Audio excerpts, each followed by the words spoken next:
Behind the beats and chart-topping hits, hip-hop's fiercest rivalries have shaped the culture that we know today. From street battles to global fame, these are the most iconic rap wars ever. Ice Cube versus N.W.A. So by the end of the 1980s, N.W.A. already rocked hip-hop to its core. Raw, unapologetic, fearlessly exposing life in Compton. But behind the fame and platinum, tension was brewing. Ice Cube, the youngest member and the mastermind behind most of the lyrics, realized he wasn't getting his fair share of the money. In 1989, manager Jerry Heller offered him $75,000, a fortune to some, but far less than Ice Cube deserved. Now, he had just helped N.W.A. go platinum and he refused. Now, that bold move changed everything. Looking for creative freedom, Cube moved east and teamed up with the Bomb Squad, Public Enemy's legendary producers. In 1990, he released America's Most Wanted. Now, the album went platinum, proving Cube could dominate on his own. N.W.A. struck first with 100 Miles of Running, calling him Benedict Arnold. The provocation meant to ignite a response, and Cube didn't hold back. In 1991, he released No Vaseline, a scathing, precise, and unforgettable diss that targeted the group and Jerry Heller alike. DJ Yella later admitted that they had planned a response, but after hearing No Vaseline, it never came up. Then, by 1992, N.W.A. had crumbled. Ice Cube had not only survived the split, but rose to solo superstardom.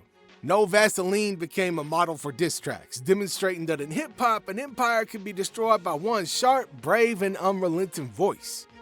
Dr. Dre versus Eazy-E. Alright, so by the early 90s, N.W.A.'s empire was cracking. Dre, the mastermind behind their biggest hits, felt trapped at Ruthless Records and was creating platinum records but seeing very little respect or money out of it. And at the same time, Eazy-E remained faithful to Jerry Heller, who managed the money, which set everything up for an inevitable confrontation.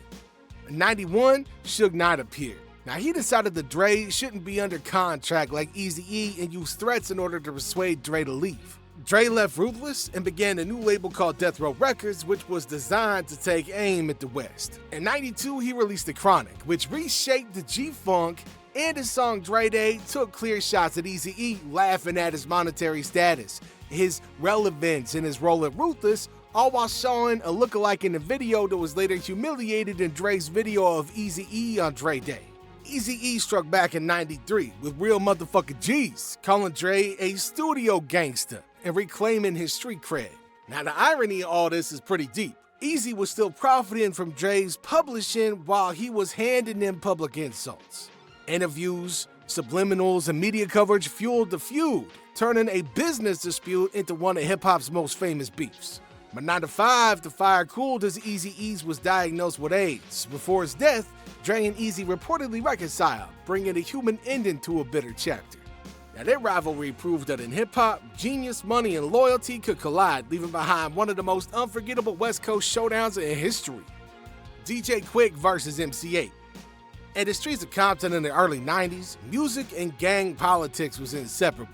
DJ Quik representing the Treetop Peru and MC Eiht tied to the Trackanoo Park Compton Crips. They weren't just rappers, man, they were symbols of neighborhood pride and street power. Now, their rivalry wasn't about chart positions or record deals. It was about respect, credibility, and survival in a city where every single move could spark conflict. Now, this all began quietly, nearly undetectable to the general public. Subliminal shots surfaced on early tapes that were sly but sharp enough for an insider to replace. Now, the pressure was starting to build. By 95, DJ Quik released Dollars and Cents, a song that dealt blows against MC Eiht. From calling him Outflow, his name, to his street cred, he came for MC Eiht hard.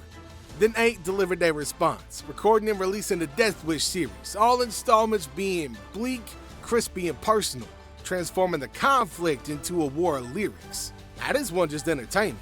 Every single verse carried weight in the streets, where friends and rivals listened carefully.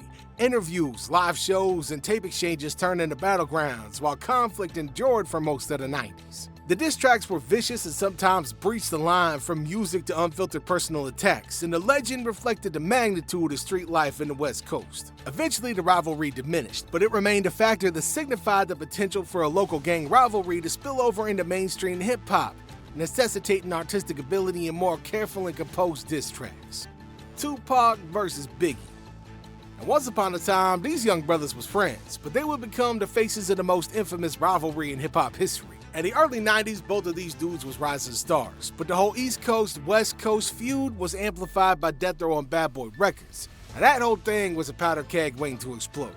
Everything changed in November of '94. Tupac arrived at Quad Studios in New York to record a verse and was ambushed by armed assailants. Now, the guy survived 5 gunshot wounds, but the incident shook him to the core. Now, Pac suspected that Biggie's camp knew about the attack and did nothing to stop it, interpreting his silence as betrayal. By '95, Biggie's "Who Shot You" dropped. Though he claimed it wasn't about Tupac, the timing made it feel personal, fueling the flames of a feud that would soon engulf the nation.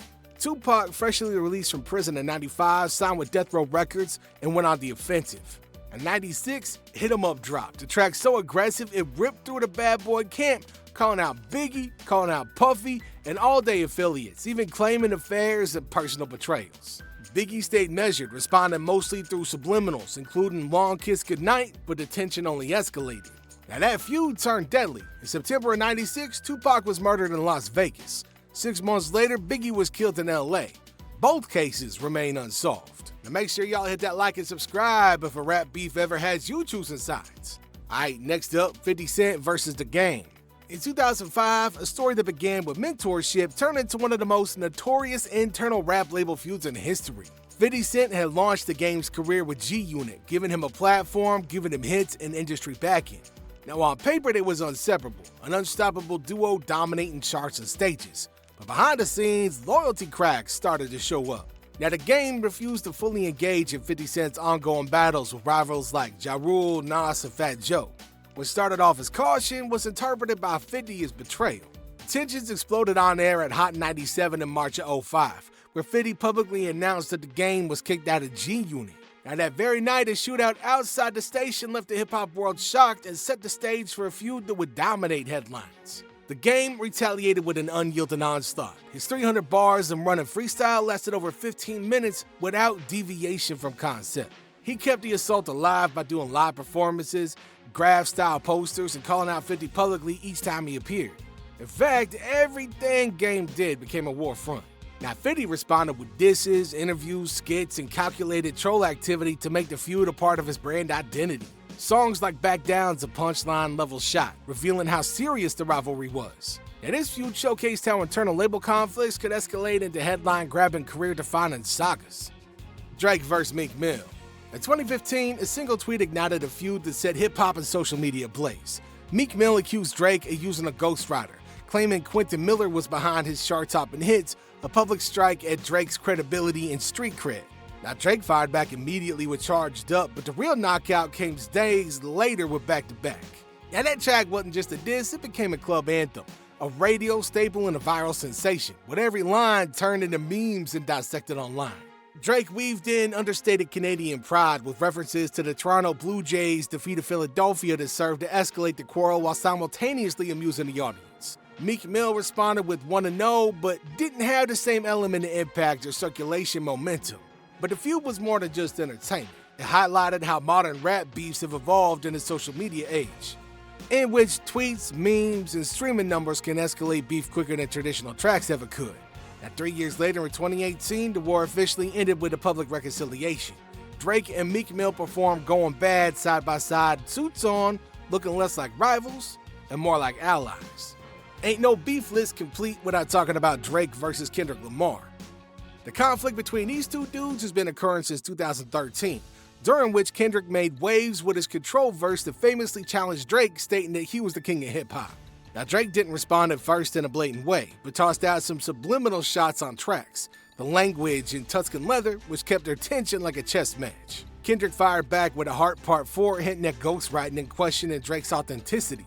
Now, for years, it was quiet war beneath the surface, until 2024, when the feud erupted into one of the most viral rap beefs in recent memory. Kendrick dropped hits like That, Euphoria, and Meet the Grams all went straight for Drake, while Drake countered with tailor-made freestyles, push-up challenges, and even AI-generated voices of Snoop Dogg and Tupac, turning the feud into a full-blown creative spectacle. It was more than a battle between bars, it was a public exhibition of strategy, innovation, and performance. Streams went through the roof, verses filled to the brim, and fans dissected every line every time. The Drake-Kendrick saga shows us that today's hip-hop beefs ain't simply about disrespect. It's a high-stakes mixture of music and tech combined with social media culture to keep the world hooked with every line. Now, these rap wars didn't just make headlines, they changed hip-hop forever.